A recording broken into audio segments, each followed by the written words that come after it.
Bem-vindos à nossa conversa de hoje. A gente pega conteúdos que circulam por aí, às vezes que o pessoal manda, e tenta entender melhor, né? E hoje, olha, temos um caso que chama atenção logo de cara. Qual seria? É uma apreensão de drogas, uma quantidade até grande, bem variada, mas a pessoa que foi presa estava com, assim, quase nada de dinheiro. R$ 4. Como pode, né? Ah, sim. Esse tipo de situação levanta perguntas mesmo. Muito produto, quase zero de dinheiro, é o centro de uma ocorrência policial lá na zona leste de São Paulo. A gente está se baseando num comunicado da própria Polícia Militar de São Paulo. Certo. É uma notícia interna deles, número 3442-920-25. A ideia aqui é, olhar os detalhes que eles deram, né? Tentar entender o que essa foto do momento pode dizer pra gente. Perfeito. Então vamos lá, vamos montar esse quebra-cabeça com as informações do comunicado. Onde e quando foi isso? Fui numa quinta-feira de manhã, dia 4 de setembro. O local é a rua Dom Benito Feijó, lá na zona leste de São Paulo, capital. E era uma equipe da PM em patrulhamento normal pela área. Patrulhamento de rotina. E aí? Então, durante essa ronda, os policiais viram um rapaz, um indivíduo, e, segundo o comunicado, quando ele percebeu a viatura chegando perto, ficou nervoso, sabe? E tentou sair correndo. A clássica tentativa de fuga-pé. O que, claro, já acende um alerta para a polícia, né? Exatamente, mas não deu certo para ele.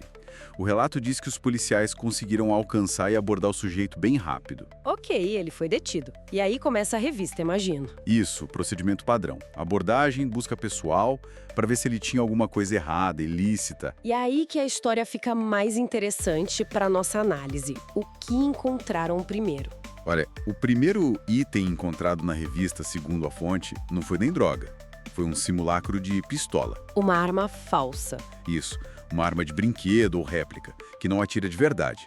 Mas claro, mesmo sendo falsa, a posse disso já pode complicar, né? E sugere que a intenção talvez fosse intimidar alguém, parecer armado. Sem dúvida. Já é um elemento preocupante por si só. Mas imagino que não era só isso, né? O motivo principal da prisão veio depois. Além desse simulacro, ele estava carregando uma bolsa. E o conteúdo dessa bolsa é que, de fato, confirmou a suspeita de tráfico. Ah, a bolsa. E o que tinha dentro? O comunicado detalha? Detalha, sim. E a variedade é que chama atenção. Primeiro, eles listam 197 porções de maconha, cannabis. Quase 200 porções de maconha. Ok, que mais? E aqui a fonte usa um termo curioso e até explica. 186 Eppendorfs com pedras... Eppendorfs? O que é isso? Pois é, a própria notícia explica. Diz que são umas cápsulas pequenas de plástico, tipo uns tubinhos de ensaio minúsculos. Originalmente, são feitos para usar em hospital, laboratório, essas coisas. Nossa, que adaptação! Pegaram um material de uso técnico, né, e transformaram em embalagem para droga. Exatamente. Mostra essa criatividade logística do tráfico, né? Reaproveitando o que está disponível. A fonte até menciona a química, diz que é benzoil metilecobraína e liga com a cocaína. É basicamente a cocaína processada para ser fumada, né? O efeito é mais rápido, mais intenso. Entendi. Bem específico esse detalhe do Eppendorf. E além do crack nesses tubinhos, tinha mais droga? Tinha, a lista continua. A bolsa também tinha 131 papelotes, invólucros, de cocaína em pó. A forma mais comum, né? Cocaína em pó também. Já são 3 tipos. E para fechar o cardápio, digamos assim, acharam 37 frascos de lança-perfume.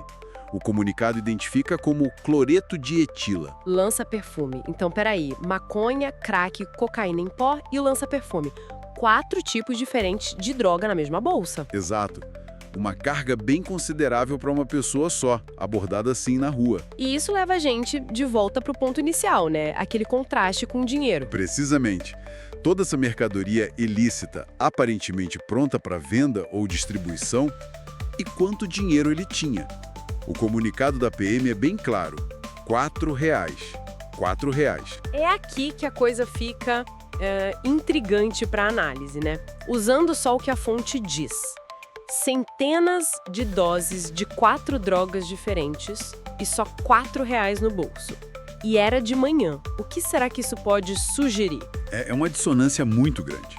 Se a gente pensar numa lógica de comércio, mesmo ilegal, Você esperaria que alguém com tanto produto já tivesse algum dinheiro de vendas, né? Sim, algum dinheiro já teria entrado, imagino. Pois é, a falta quase total de dinheiro, junto com a quantidade de droga, levanta umas hipóteses, sabe? Sobre que momento da operação foi aquele que a polícia interrompeu. Tipo, será que ele estava literalmente começando o dia de vendas? Tinha acabado de pegar a mercadoria e estava indo pro ponto ou tinha acabado de chegar? É uma possibilidade bem razoável. A apreensão pode ter acontecido bem no comecinho do ciclo de venda daquele dia ou daquela remessa. Ele ainda não teria feito negócio, não teria entrado dinheiro, o fato de ser de manhã cedo reforça isso. E outra ideia, talvez sobre o papel dele nessa história. Será que essa combinação muita droga, quase nada de dinheiro, poderia indicar que ele não era exatamente o vendedor final naquele momento? Talvez transportando para outros pontos menores? Também é uma linha de raciocínio válida. Poderia ser alguém que faz o transporte, um mula, como dizem, ou um pequeno distribuidor que abastece os pontos de venda na rua. E aí o pagamento talvez fosse depois, ou por outra pessoa. E a variedade das drogas, isso diz alguma coisa? Pode ser um indicativo também. Ter 4 tipos diferentes pode ser para atender um ponto de venda com um público mais variado, com um menu mais amplo, digamos, ou reforça a ideia de um distribuidor que atende a demandas diferentes.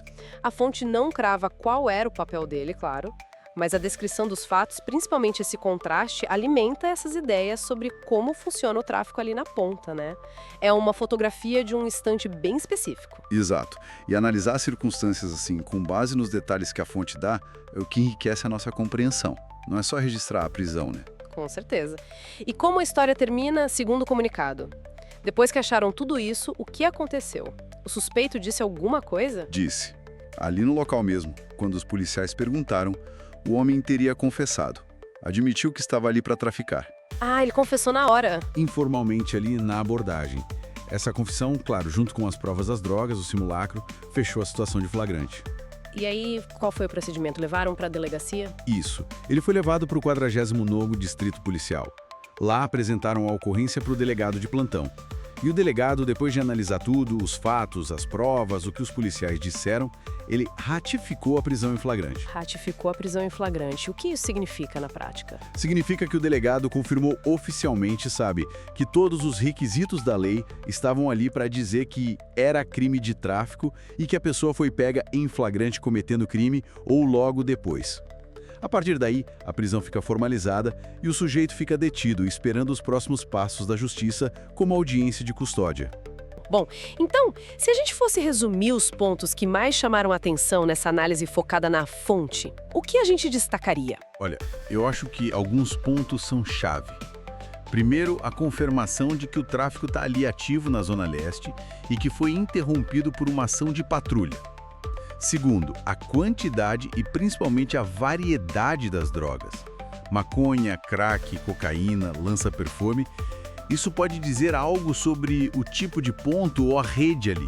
Certo. Terceiro, aquele detalhe curioso do Ependorf como embalagem para o crack, né? Mostrando a adaptação logística. E por último, que para mim é o mais instigante para pensar. Aquele contraste forte entre o monte de droga e os míseros R$4, ainda mais de manhã cedo. Essa combinação realmente é o que mais faz a gente pensar, além da notícia em si, né? Sem dúvida. E isso já puxa um gancho para a gente fechar com uma provocação, né? Uma pergunta para quem está ouvindo continuar pensando. Manda lá, qual seria a provocação? Pensando exatamente nessa cena que a gente analisou. Centenas de doses, 4 tipos de droga, uma arma falsa, só R$4 do bolso, tudo numa manhã de quinta. O que isso pode sinalizar de verdade sobre como o tráfico funciona naquela área? Além das hipóteses que a gente levantou aqui, vendedor começando o dia, pequeno distribuidor, será que essa combinação específica poderia indicar outra dinâmica? Que tipo de dinâmica? Sei lá, talvez um esquema de consórcio entre vários vendedores pequenos, ou um jeito de abastecer muito rápido e fragmentado, just in time. Ou ainda, será que a falta de dinheiro poderia indicar um controle maior na rede? Tipo, o dinheiro é recolhido toda hora por outra pessoa, para diminuir o risco. São ótimas perguntas. A gente não tem a resposta só com essa fonte, claro.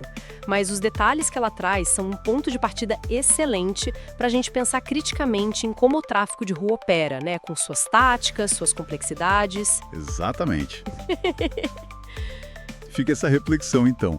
O que um único flagrante, quando a gente olha de perto, pode sugerir sobre um problema tão grande e complexo.